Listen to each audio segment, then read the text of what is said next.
कुठलंही सरकार येऊ दे त्याने जनतेला विश्वासात घ्यावं, कळलं की नाही? आणि सायंटिस्ट माझ्यासारखे सायंटिस्ट, तुमचा इतरांवर विश्वास नाही ना, हरकत नाही.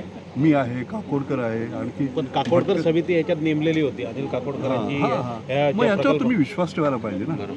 शेवटी जर विश्वासच नसेल तुमचा आणि काही म्हटलं तरी त्याच्यावर विश्वास नाही ठेवला, मग कसं होणार? अणुऊर्जेला विरोध होतो, अणुऊर्जा प्रकल्पात तिकडे रिफायनरी पेट्रोकेमिकल त्यालाही विरोध होतो. म्हणजे रिफायनरी 1 लाख प्रगती कशी होणार? तुम्ही मला सांगा, प्रगती कशी होणार? कळलं? इतर ठिकाणी नाही आहेत का चालू? पोल्युशन फ्री चालू आहेत ना इतर ठिकाणी, त्या इथे का होऊ शकत नाही का?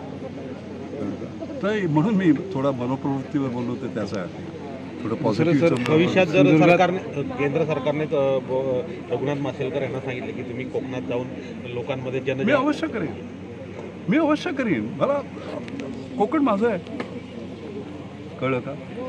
कोकण हे श्रीमंत व्हायला पाहिजे. तुम्ही मनाने श्रीमंत व्हा, धनाने पण श्रीमंत व्हा.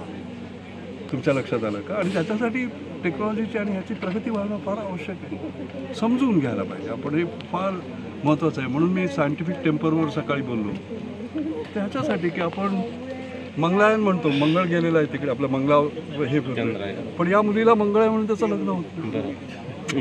असा जर समाज राहिला तर तो प्रगतिशील होईल का? नाही का? तर हे सायन्स समजून घ्या, सायंटिफिक टेम्पर आणा. मी माझं उरलेलं आयुष्य द्यायला कबूल आहे याची कोकणाची प्रगती व्हावी म्हणून, समजून सांगून की बाबा आपण कशी डेव्हलपमेंट विदाउट डिस्ट्रक्शन, हा त्यातला महत्त्वाचा भाग आहे. सर दुसरं निघतो मी आता, कारण इफ यू डोंट माइंड.